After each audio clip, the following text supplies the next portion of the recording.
Hey Seahawks Nation!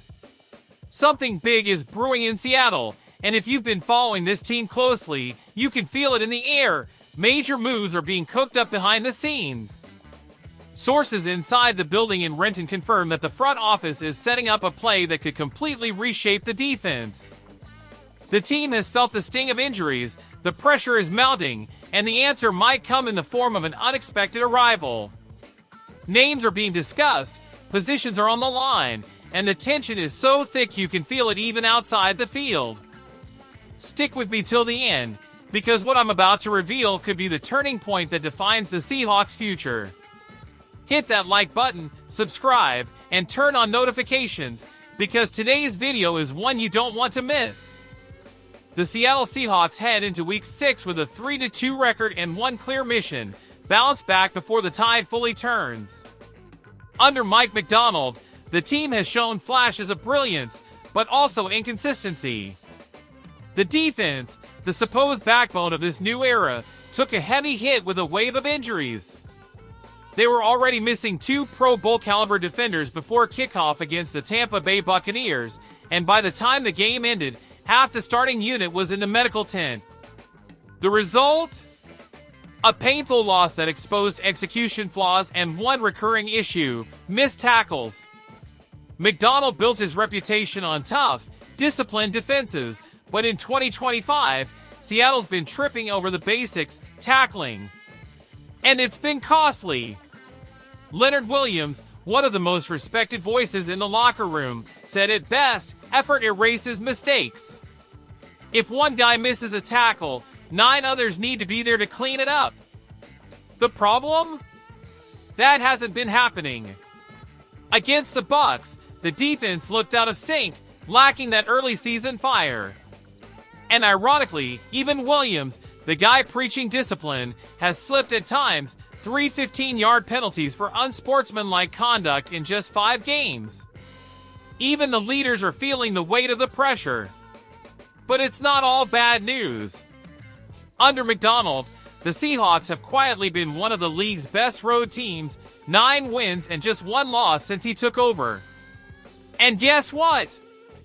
The next battle is on the road, against the Jacksonville Jaguars, a true season-defining matchup. The challenge is massive. Jacksonville sits at 4-1 and, even without playing their best football yet, they're dangerous. Their offense isn't flashy, but it's efficient when it matters most. They rank 9th in scoring and 18th in yards per play, not dominant, but deadly when they smell opportunity. If Seattle's defense doesn't clean up the tackling, we could be looking at a repeat of last week, a tight game decided by details, but with the Hawks on the wrong side of the scoreboard. And this one's worth more than just a win. It's about morale, confidence, and maybe even the future of the season. Falling to 3-3 in a division as stacked as the NFC West would sting, because here, every win is gold, and every slip costs you in January. Still, there are clear signs of hope. The offense is gaining rhythm, the quarterback is showing growth, and the ground game is heating up. But for that to keep working, the defense has to respond, and that's where the first big piece of news drops. The Seattle Seahawks have officially promoted Brandon Pilai to the active roster. The move came after the team released wide receiver Cody White to open a spot, later bringing him back to the practice squad. At first glance, it might look like just another midseason roster shuffle, but it's not. Pilai played limited snaps in weeks 2, 4, and 5 against the Steelers, Cardinals, and Buccaneers, but each snap was a test of trust.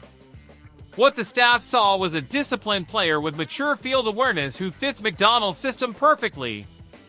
More importantly, he brings something Seattle desperately needed: depth on the interior defensive line. Anyone who's watched closely knows how grueling that position is. The big men in the trenches need breathers, and keeping the pace without rotation is almost impossible. The Philadelphia Eagles won Super Bowl 59 largely because of their depth and rotation up front, and Seattle wants to follow that model. Leonard Williams and Byron Murphy have been the backbone of this group, absolute beasts carrying the load so far. Both rank among the league's best in efficiency and total snaps.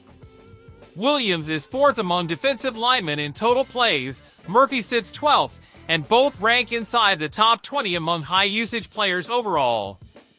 That's elite! But even elite guys need a breather, and that's where Pili changes everything. This promotion sends a clear message Seattle learned from 2024. Last year, the lack of depth cost the team crucial wins, even after trading for Williams and investing heavily in Murphy. Now, they're making sure it doesn't happen again. With Jarran Reed as the only other true interior lineman, adding Pili brings a healthier rotation, fresher legs in the fourth quarter, and less risk of injury from overwork.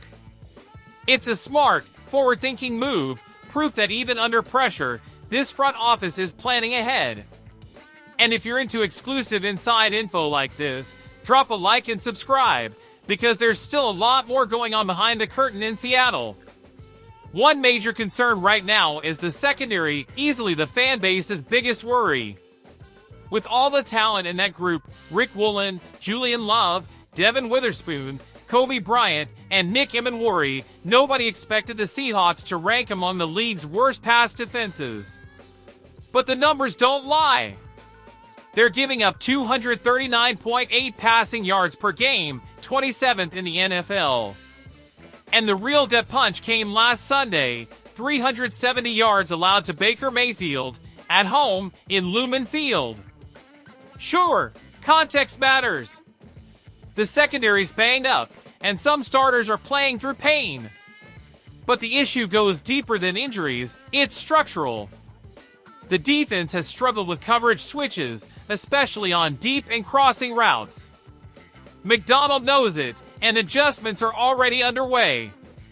Still, if the injury pileup keeps growing, the solution might have to come from outside. That leads us to the third big piece of news. The Seahawks could be eyeing help in the secondary in the upcoming draft.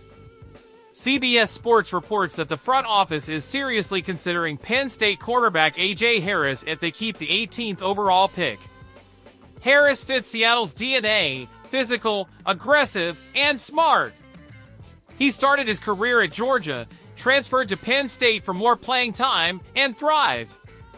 As a sophomore, he played 16 games, started 15, and posted 48 tackles, 4 for loss, 5 pass breakups, and 1 interception.